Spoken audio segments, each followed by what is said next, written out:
کہ تاریخ میں کوئی زمانہ بھی ایسا نہیں گزرا جو یہ بتائے کہ جن لوگوں کے ہاتھ میں قوت و اقتدار آیا ہو ان میں سرکشی نہ پیدا ہو گئی ہو، اور ایسا باور کرنے کے لیے کوئی وجہ موجود نہیں کہ جو کچھ پیچھے سے ہوتا چلا آ رہا ہے وہ آج نہیں ہوگا یا آئندہ بھی ایسا ہی نہیں ہوتا رہے گا۔ حقلے نے یہ چیز اپنی کتاب سائنس، لبرٹی اینڈ پیس میں لکھی ہے۔ تفصیل انسانیت کا مصنف یعنی دی میکنگ آف ہیومینٹی جو برسو کی مشہور کتاب ہے،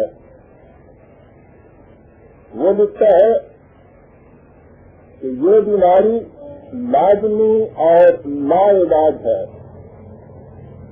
ارادے کتنے ہی لوگ کیوں نہ ہوں، جب اقتدار ہاتھ میں آ جائے تو اس کے مہلک اثرات سے کوئی نہیں بچ سکتا۔ نشہ اقتدار وہ بلا ہے جس سے انسانی قلب کی ہر حرکت الٹی ہو جاتی ہے، ہر سیاق ٹیڑھی نظر آتی ہے، ہر نقطۂ نگاہ باطل ہو جاتا ہے، ہر فیصلے میں ذاتی رجحانات کی رنگ آمیزی ہو جاتی ہے، ہر معاملہ میں طاقت دخیل ہو جاتا ہے، تمام ذہنی سکے فریب کے پچھال میں ڈھلنے شروع ہو جاتے ہیں، پر فریب اقتدار دل و دماغ پر مستعلی ہو جاتا ہے۔ اسی حقیقت کو ہمارا حکیم مشرق ان الفاظ میں بیان کرتا ہے کہ اسکندر چنگیز کے ہاتھوں سے جہاں میں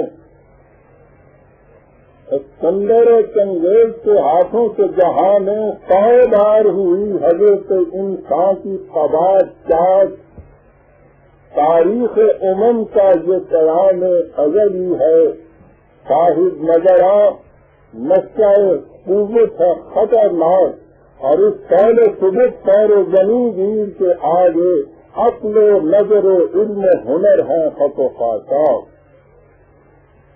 اسکندر چنگیز کی طرف اشارہ کرنے سے یہ مقصود نہیں کہ انسانیت کی یہ تباہیاں صرف سختی حکمرانوں کے ہاتھوں سے آئی ہیں، جمہوری حکومت میں بھی یہی کچھ ہوتا ہے، اس لیے کہ ہے وہی ساز کہن مغرب کا جمہوری نظام جس کے پردوں میں نہیں غیر از نوائے فیصلی اور بے استبداد جمہوری قوانین قائد ہو۔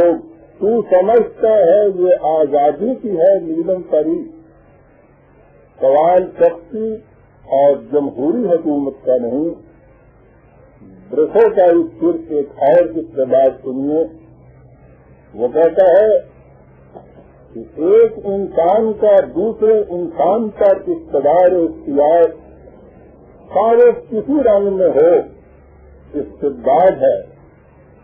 طاقتور ہمیشہ کمزور کے حقوق کو غصب کرتا ہے، قوت عدل انصاف کو پامال کر دیتی ہے، اس لیے ظالم و جادب ہوتی ہے۔ یہ انکشاف آج کا نہیں، بہت قدیمی ہے کہ اقتدار مطلق بنیادی طور پر باطل ہے، خواہ یہ کسی کے ہاتھ میں بھی کیوں نہ ہو۔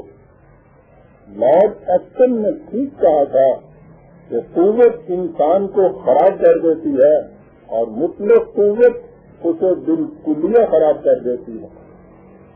نشہ اقتدار سے انسان میں معقولیت کے ساتھ سوچنے کی صلاحیت ہی باقی نہیں رہتی۔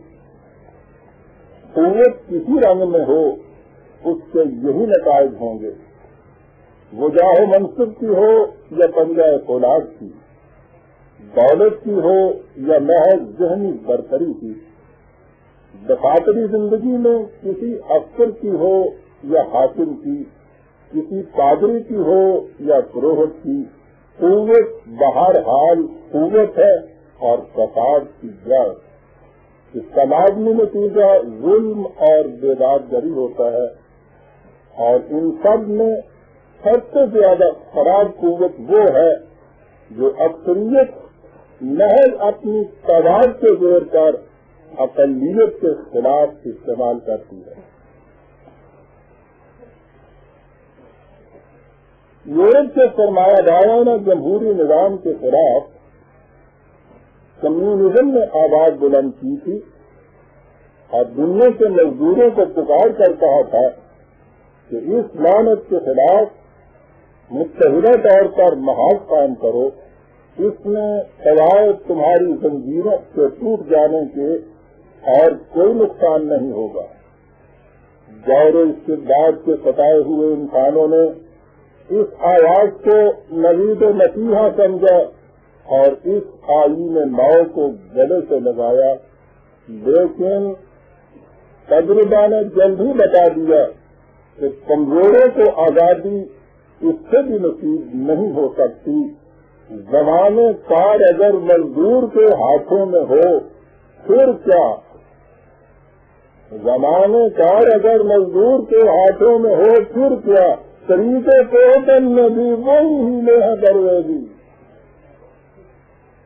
لارڈ اسمین اس کی وجہ یہ بتاتا ہے کہ حکومتیں انسانوں پر مشتمل ہوتی ہیں اور ہر انسان میں وہ کمزوریاں پائی جاتی ہیں جو نو انسان کا خاصہ ہے۔